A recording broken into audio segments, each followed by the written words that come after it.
नमस्ते दोस्तों, UCC institute के यूट्यूब चैनल में आपका स्वागत है।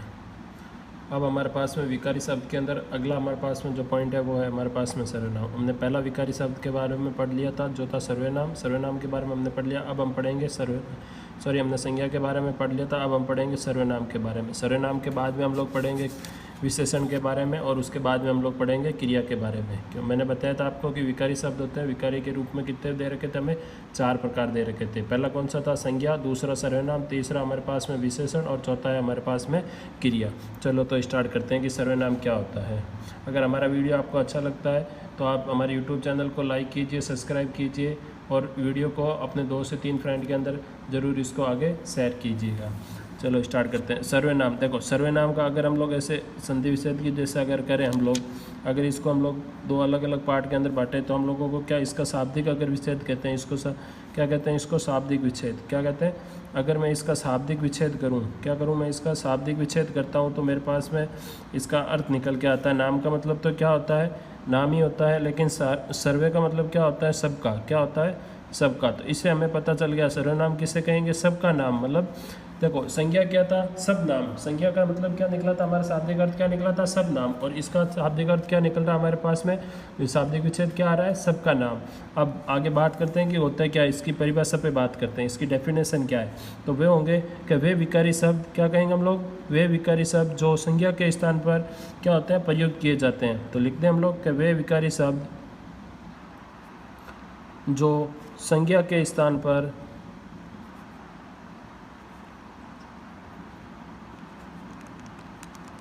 क्या करते हैं हम लोग? संज्ञा के स्थान पर उनको प्रयुक्त करते हैं। हर जगह पर हम लोग एक संज्ञा के शब्द को ही नहीं लिख सकते, तो उसकी जगह पर हम लोग क्या करते हैं? किसी दूसरे शब्द को लिखते हैं। उनको हम लोग क्या कहते हैं? उन्हें हम लोग क्या कहते हैं? उन्हें हम लोग कहते हैं सर्वनाम। क्या कहते हैं? उन्हें सर्वनाम कहते हैं। ठीक है, ये तो हुई हमारे डेफिनेशन की बात। अब आगे हमारे पास में कि भाई सर्वनाम हमें पता चल गया, तो अब सर्वनाम का हमें पता चला कि सर्वनाम कहते हैं किसे। तो सर्वनाम के प्रकार भी हमें जानना है। तो सर्वनाम के कितने प्रकार होते हैं तो उसके बारे में बात करते हैं। देखो सर्वनाम के प्रकार, तो प्रकार होते हैं सर्वनाम के, वो कितने होते हैं? 6 होते हैं। कितने होते हैं? 6 होते हैं। ठीक है, अब 6 कौन कौन से होते हैं? तो पहला प्रकार आता है मेरे पास में, कौन सा आता है? पहला है हमारे पास में पुरुषवाचक सर्वनाम। कौन सा होगा? पुरुषवाचक सर्वनाम। ठीक है, दूसरा है हमारे पास में, दूसरा कौन सा है? निश्चयवाचक सर्वनाम। क्या होगा? निश्चयवाचक सर्वनाम। ठीक है, तीसरा आएगा हमारे पास में अनिश्चयवाचक। कौन सा? अनिश्चयवाचक।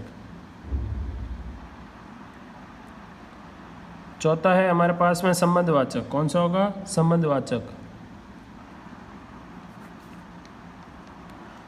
और पांचवा होगा हमारे पास में प्रश्नवाचक। कौन सा होगा? प्रश्नवाचक। और जो छठा सर्वनाम है हमारे पास में वो होगा निजवाचक। कौन सा होगा? निजवाचक सर्वनाम होगा। ठीक है, जिस प्रकार से हमने देखा था, क्या देखा? संज्ञा के भी प्रकार पढ़े थे हमने। संज्ञा के कितने प्रकार थे हमारे पास में? हमने देखे थे कि शाब्दिक अर्थ पे अगर बात की थी हमने तो मूल रूप से अगर हमने बात की थी तो कितने थे? 2 भेद थे। कौन सा था? एक यथार्थ था और दूसरा हमारे पास में भाववाचक था। यथार्थ के हमने पढ़े थे 4 प्रकार थे, फिर 4 में से भी 2 ऐसे प्रकार थे। कौन से? एक द्रव्यवाचक और दूसरा हमारे पास में था, उन दोनों को हमने किसके अंदर चेंज कर दिया था? समूहवाचक था। उन दोनों को हम लोगों ने किसके अंदर चेंज कर दिया था? वर्तमान स्थिति के अंदर उनको जातिवाचक के अंदर माना जाता है। और वर्तमान स्थिति में संज्ञा के कितने प्रकार थे? 3 थे। और अभी हम लोग सर्वनाम की बात करें तो सर्वनाम के अंदर कितने प्रकार है? 6। कौन सा? पहला है हमारे पास पुरुषवाचक, दूसरा निश्चयवाचक, तीसरा अनिश्चयवाचक, चौथा संबंधवाचक, पांचवा होगा हमारे पास प्रश्नवाचक और छठा है हमारे पास में निजवाचक। सॉरी, अब हम लोग बात करेंगे इनके सभी प्रकार पर बात करेंगे कि प्रकार कौन कौन से और किसकी इसमें क्या क्या चीज़ है। तो पहला हमारे पास में आता है पुरुषवाचक सर्वनाम। कौन सा आता है? पुरुषवाचक सर्वनाम। अब पुरुषवाचक सर्वनाम है, पुरुषवाचक सर्वनाम में क्या होता है तो हम लोगों को ये ध्यान रखना, ये कितने होते हैं? खुद पुरुषवाचक सर्वनाम होते हैं वो कितने होते हैं? 3 होते हैं। कितने होते हैं? 3 होते हैं। कौन कौन से होते हैं? मैं अगर ऐसे सिंपल सी बात करूं तो देखो मेरे पास में है, मैं इधर लिख देता हूं। पहला है मेरे पास में उत्तम पुरुष। कौन सा है मेरे पास में? उत्तम पुरुष। ठीक है, दूसरा होगा हमारे पास में मध्यम पुरुष। कौन सा होगा? मध्यम पुरुष। और तीसरा होगा हमारे पास में, वो होगा हमारे पास में कौन सा हो जाएगा? अन्य पुरुष। क्या होगा? अन्य पुरुष। अब हमें ये पता चल गया कि पुरुषवाचक के अंदर 3 होते हैं, पहला उत्तम, दूसरा मध्यम, तीसरा अन्यवाचक सर्वनाम। अब पुरुषवाचक सर्वनाम के अंदर हमने देखा, देखो क्या उत्तम वाचक, तो उत्तम वाचक है उसके अंदर कौन कौन से होंगे, तो उत्तम वाचक के अंदर हम कह सकते हैं सिंपल सी चीज़ के जो कहने वाला होगा, कौन, जो कहने वाला होगा वो क्या कहलाएगा, जो कहने वाला होगा वो क्या कहलाएगा, हमारा उत्तम वाचक कहलाएगा, उत्तम पुरुषवाचक कहलाएगा। ठीक है। दूसरा मध्यम पुरुष कौन सा होगा, मध्यम के अंदर जो सुनने वाला होता है, क्या, जो सुनने वाला होता है, ठीक है, वो कौन सा होता है, हमारा मध्यम पुरुष। और तीसरा जिसके बारे में बात की जाती है, हम लोग ऐसे कह सकते हैं क्या, कि जिसके बारे में बात की जाती है या जिसके बारे में कहा जाता है, जिसके बारे में कहा जाता है वो कौन सा होगा हमारे पास में, अन्य पुरुष होगा। अब इन पुरुषों के अंदर हमें क्या पता चलेगा कि ये शब्द कौन सा है, ये कौन सा है और ये कौन सा पुरुष है। ठीक है। तो उसके लिए भी इनके क्या है, शाब्दिक इनके भी दे रखे, हमें क्या दे रखा, अगर हमारे पास में जो वाक्य होगा, वाक्य के अंदर अगर मैं आ रखा है या फिर हम कह सकते हैं क्या, हम, ये दोनों वर्ड होंगे तो वो कौन से होंगे, उत्तम पुरुष के अंदर आएंगे। जैसे इसी प्रकार से क्या है, सुनने वाला, तो सुनने में क्या है, अगर हमारे प्रेम, अगर अच्छा प्रेम है तो हम लोग उसको क्या कह सकते हैं, तू कह सकते हैं, नहीं तो हम लोग क्या कह सकते हैं, तुम कह सकते हैं, क्या कह सकते हैं, तुम। और एक आप में कहते हैं, तो आप किसके लिए कहते हैं, किसी को अगर हम लोग आदर देते हैं, क्या देते हैं हम लोग, आदर, तो आदर के रूप में किसका यूज करते हैं हम लोग, आप का यूज करते हैं। ठीक है।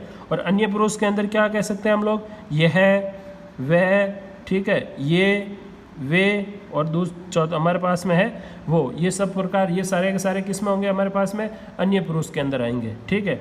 अब हमारे पास में जैसे क्वेश्चन आ गया, क्या आ गया, क्वेश्चन दे दिया मेरा, ये सिंपल सा है, क्या, वह ईमानदार है, क्या बोल, क्वेश्चन ने क्या कहा, क्या वह ईमानदार है, और आपको पूछ लिया कि इसमें कितने पुरुष है, क्या पूछा आपको, इसमें कितने पुरुष है, इसके अंदर कितने पुरुष है। तो देखो कितने पुरुष दे रखे हैं, तो आपको ऑप्शन दे दिया एक, दूसरा ऑप्शन दे दिया दो दे रखे हैं, तीसरा पुरुष में दे दिया आपको तीन, और चौथा दे दिया आपको जैसे कोई नहीं, क्या दे दिया आपको, कोई नहीं। तो इसके अंदर आप लोग क्या आंसर दोगे, तो सिंपल सा है, इसके अंदर आंसर क्या आएगा हमारे पास में, 3 आएगा। क्या आएगा, 3। कैसे आएगा, 3 कैसे हो जाएंगे, देखो सिंपल सा है, क्या पूछा हमसे कि वह ईमानदार है, इसमें कितने पुरुष है, तो वह ईमानदार है, मतलब किसी तीसरे के बारे में, वह क्या है इसके अंदर, वह क्या, इसमें अन्य पुरुष है, इसका मतलब ये अन्य पुरुष के बारे में बात हो रही है, तो इसका मतलब ये पता हमें चल गया कि कोई इसमें कहने वाला भी होगा और कोई इसके अंदर सुनने वाला भी होगा, इसलिए तीनों पुरुष इसके अंदर विद्यमान है। ठीक है। अब आगे बात करते हैं हम लोग, अगला हमारे पास में टॉपिक दे रखा है कौन सा, निश्चयवाचक के बारे में। देखो पहला था हमने पढ़ लिया पुरुषवाचक, अब दूसरा है हमारे पास में निश्चयवाचक। अब निश्चयवाचक सर्वनाम के अंदर क्या होगा हमारे पास में, निश्चयवाचक सर्वनाम होता है उसके अंदर क्या होगी, इसके अंदर ये होगा कि जो भी शब्द होंगे वो निश्चितता बताने वाले होंगे। क्या बताने होंगे, निश्चितता, मतलब एक परफेक्ट बताएगा कि हाँ हमें ये निश्चित है ये चीज़, उसके बारे में अगर कोई भी शब्द बताते हैं, ठीक है, उसके बारे में बताने वाले जो शब्द होंगे उनको हम लोग क्या कहेंगे, निश्चयवाचक शब्द कहेंगे, या ठीक है। अब जैसे मैंने क्वेश्चन दे, मेरे जैसा एग्जांपल है हमारे पास में, क्या दे रखा है, यह मेरा घर है, क्या बोल दिया, यह मेरा घर है। अब देखो इसके अंदर क्या पूछा, इसने क्या कहा हमें, यह मेरा घर है। अब देखो एक चीज़ बड़ी मज़ेदार चीज़ है, इसके अंदर क्या पूछा हमें, यह मेरा घर है, और अब हमें यहाँ पे लगा दिया और कह दिया कि बताओ इसके अंदर है, यह मेरा घर है।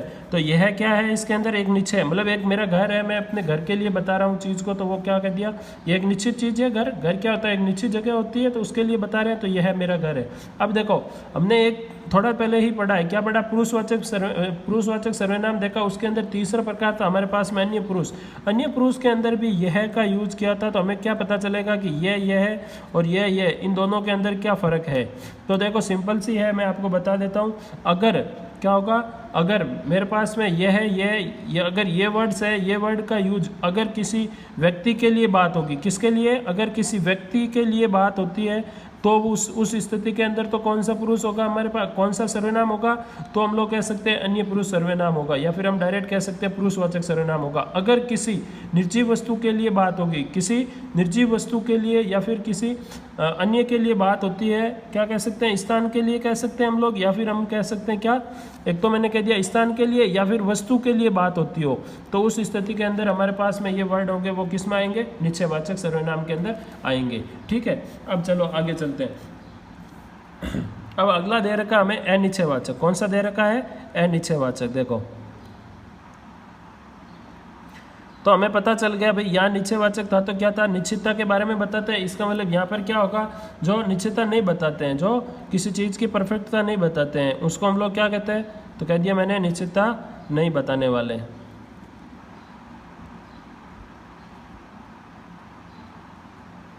उन्हें हम लोग क्या कहेंगे, अनिश्चित सर्वनाम कहेंगे। जैसे मैंने कह दिया कोई, इसके अंदर क्या हो सकता है, कोई कह दिया या फिर कह दिया कुछ, है ना। जैसे एग्जाम्पल के हिसाब से हम लोग बात कर ले कि कोई आया है, कौन, क्या पूछा कि कोई आया है, किसी ने डोरबेल बजाई तो हमें अंदर से तो पता नहीं है कि कौन आया है, तो हमने क्या कह दिया, कोई आया है। तो कोई आया, उसका पता नहीं है कि कौन आया है, हमें सही से नहीं पता है कि कौन आया, तो ये क्या हो गया, कोई है, ये क्या हो गया, एक अनिश्चित है, ठीक है। इसी प्रकार से अगर मैं कह दूँ कुछ दीजिए, क्या कह दिया मैंने, कुछ दे दीजिए, या फिर कह दिया कुछ दीजिए, तो ये इसके अंदर भी कुछ, तो कुछ का मतलब क्या है, क्या चीज़ मांग रहे हैं, ये इसका कोई प्रमाण नहीं है इसके अंदर। ये नहीं कह रखा है कि भाई मुझे पेंसिल दीजिए, मुझे बुक दीजिए, मुझे या फिर आपके होमवर्क नोटबुक दीजिए, ऐसा इसी प्रकार से किसी प्रकार का कोई चीज़ नहीं दे रखा, सिंपल सा कह रखा है कुछ दे दीजिए। तो कुछ दे दीजिए के अंदर क्या है, ये भी एक क्या है, अनिश्चयवाचक सर्वनाम होगा, ठीक है। अब अगला बात करते हैं, हमारे पास में चौथा सर्वनाम कौन सा हमारे पास में, संबंधवाचक सर्वनाम है। कौन सा था हमारे पास में, संबंधवाचक सर्वनाम। अब देखो संबंधवाचक सर्वनाम के अंदर क्या होता है।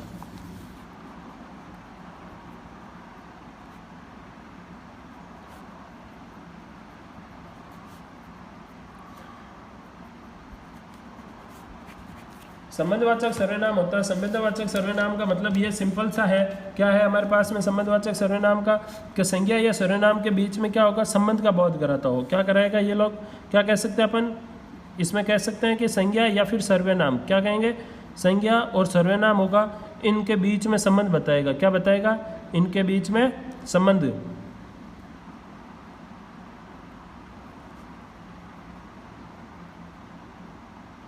अगर मेरे संज्ञा और सर्वनाम है उसके बीच में अगर संबंध होता है, उसका अगर बोध कराता है, तो वो सारे के सारे सर्वनाम क्या क्या कहलाएंगे, संबंधवाचक कहलाएंगे, ठीक है। और सिंपल सी, अगर आपको ऐसे नहीं पता चलेगी इसके अंदर क्या हो रहा है, संबंधवाचक है या नहीं है, तो उसके अंदर आपको क्या करना है, आपको संबंध कारक की 9 विभक्तियाँ होती है। कौन सी होती है, संबंध कारक है हमारे पास में, हमने पढ़ा है, अभी आगे भी पढ़ेंगे इसके बारे में, पूरे विस्तार से बताऊंगा मैं आपको संबंध कारक के बारे में भी। तो संबंध जो कारक होता है उसके अंदर क्या होते हैं, उसमें विभक्तियाँ होती है, तो 9 विभक्ति है। कितनी विभक्ति है, 9।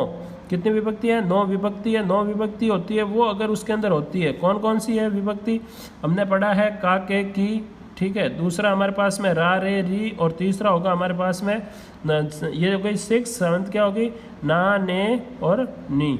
ये जो 9 विभक्तियां हैं, अगर ये 9 की 9 विभक्ति अगर हम हमारे क्या होंगे, संबंध बोध कराने वाले सर्वनाम होंगे, उनको संबंध के वाचक सर्वनाम कहते हैं। अगर ये 9 के 9 विभक्तियां अगर इसके अंदर होगी तो, ठीक है। जैसे मैंने क्वेश्चन दे दिया, क्या दे दिया, वह मेरी पुस्तक है। क्या बोला हमने, वह मेरी पुस्तक है। तो अब देखो इसके अंदर क्या आई, मेरी। अब मेरी के नीचे अंडरलाइन देख कर आपको पूछ लिया कि इसके अंदर कौन सा वाचक सर्वनाम है, कौन सा सर्वनाम है, तो आपको कैसे पता चलेगा, तो आपको देखो सिंपल सी है, क्या, मेरी, री, यहाँ पर क्या आ रहा है, रह रहा, री का आ रहा है हमारे पास में, तो सिंपल सा है कि यहाँ पर क्या होगा हमारे पास में, कौन सा वाचक सर्वनाम हो जाएगा, संबंधवाचक सर्वनाम हो जाएगा, ठीक है। अब अगला बात करते हैं हम लोग, 5वां हमारे पास में कौन सा था, प्रश्नवाचक सर्वनाम। क्या था, प्रश्नवाचक सर्वनाम। अब प्रश्नवाचक सर्वनाम था, प्रश्नवाचक सर्वनाम के अंदर क्या क्या चीज़ें थी, तो सर्वनाम का वह रूप जो प्रश्न पूछे जाने का बोध कराता है। किसका हमको बोध कराएगा, इसके अंदर प्रश्न पूछे जाने का, ठीक है। अगर हमें क्वेश्चन के अंदर प्रश्न पूछे जाने का बोध कराता है, तो उस सर्वनाम को हम लोग क्या कहेंगे, प्रश्नवाचक सर्वनाम कहेंगे। जैसे आपको क्वेश्चन दे दिया, जैसे देखो क्या, कैसे, अगर मेरे को दे दिया क्वेश्चन, क्या दिया कि आपका नाम क्या है, आपका नाम क्या है, तो अब क्या के नीचे अंडरलाइन है, तो अब हमें पता चल गया क्या है, तो मतलब हम किसी से कोई चीज़ पूछ रहे हैं, किसी के बारे में प्रश्न कर रहे हैं, तो ये क्या हो जाएगा, इसके अंदर क्या होगा हमारे पास में, ये जो क्या है, ये तो क्या होगा मेरे पास में, प्रश्नवाचक सर्वनाम होगा। कैसा होगा, प्रश्नवाचक सर्वनाम। अगर मैं बात करूं इसके अंदर, जैसे आपका आ रखा है, तो ये आपका है, ये क्या होगा, ये देखो क्या आ रही, कौन सी विभक्ति आ रही है, काके की, का आ रहा है, तो ये कौन सा हो जाएगा हमारे पास में, संबंधवाचक होगा। कौन सा होगा, संबंधवाचक सर्वनाम होगा, ठीक है। इसी प्रकार से अगर हम आगे बात करें कि इसके अंदर हम पहचानेंगे कौन सी, तो इसके अंदर भी कुछ चीज़ें हैं, क्या, जैसे क्वेश्चन के अंदर सबसे ज़्यादा पूछे होने, कब, क्यों, क्या, कैसे, कौन और कहाँ, ये जितने सारे हैं, इसके अलावा भी बहुत सारे और भी होते हैं, ठीक है। तो उनसे हम लोगों को पता चल जाएगा कि हाँ क्या ये कौन सा सर्वनाम है या नहीं है, ठीक है। अब छठी बात आती है हमारे पास में, छठा और लास्ट जो प्रकार है वो है हमारे पास में निजवाचक सर्वनाम। कौन सा है? निजवाचक सर्वनाम। निजवाचक सर्वनाम ये एक सबसे इम्पोर्टेंट सर्वनाम है। इसमें से सबसे ज़्यादा क्वेश्चंस पूछे जाते हैं एग्जाम्स के अंदर। कैसे? इसके अंदर क्या होगा, इसमें सिर्फ आप का शब्द का ध्यान रखना। किस शब्द का ध्यान रखना अपने को? आप शब्द का ध्यान रखना है। किसका? जो आप नाम का शब्द था उस शब्द का इसके अंदर ध्यान रखना। एक आप हमने क्या किस में पढ़ा था? पुरुषवाचक सर्वनाम में पढ़ा था। पुरुषवाचक के अंदर जो हमारा पास में मध्यम पुरुष था उसके अंदर एक आप था, जिसमें क्या था, किसी दूसरे के लिए हम लोग आदर के लिए बात करते हैं। आदर से अगर हम किसी दूसरे से बात करते हैं तो उसके अंदर हमने यूज लिया था किसका? आपका था। उसके अंदर हमने पढ़ा था तू, तुम और आप, ठीक है। अब इसके अंदर क्या होगा, यदि आप शब्द का प्रयोग है आदर सूचक के अर्थ में ना लेकर के, किसके अंदर? आदर सूचक के अंदर अगर हम इसका उपयोग नहीं लेते हैं, आदर सूचक में नहीं लेकर के, और हमने इसके लिए किसके लिए किया? यदि मैं यही शब्द है, इसका प्रयोग क्या होगा? इसका प्रयोग अगर खुद के लिए होता है, इसका प्रयोग है वो खुद के लिए होता है, खुद के लिए जो लिया जाता है, तो उस सर्वनाम को हम लोग क्या कहते हैं? निजवाचक सर्वनाम कहते हैं। क्या कहते हैं? निजवाचक सर्वनाम कहते हैं। जैसे अगर मैं एग्जाम्पल की बात करूं तो क्या कहेंगे हम लोग? जैसे हम नॉर्मली हम लोग स्टडी करते हैं तो माँ क्या कहती है? तो माँ बैठी रहती है तो हम लोग कहते हैं कि माँ आप सो जाओ। क्या कहते हैं? माँ आप सो जाओ। मैं अपने आप, क्या कहा? मैं अपने आप सो जाऊंगा। अब इस स्थिति में दो आप आया, एक तो आप यहाँ आया, ये आप तो क्या है? आदर सूचक है। हम लोग क्या कह रहे हैं? माँ को आदर दे रहे हैं, इसलिए हमने इसका यूज किया माँ के अंदर आपका। तो ये तो किसके अंदर आ जाएगा हमारे पास में? पुरुषवाचक। कौन से में? मध्यम पुरुष के अंदर आ रहा है, ठीक है। क्योंकि हम किसी को कह रहे हैं, मध्यम पुरुष क्या होता है? जिसको हम लोग बात कह रहे हैं उसी के बारे में। और यहाँ पर जो ये आप आया है, कौन सा आप? ये आप है, ये किसके लिए हो रहा है? ये खुद के लिए हो रहा है कि मैं अपने आप सो जाऊंगा।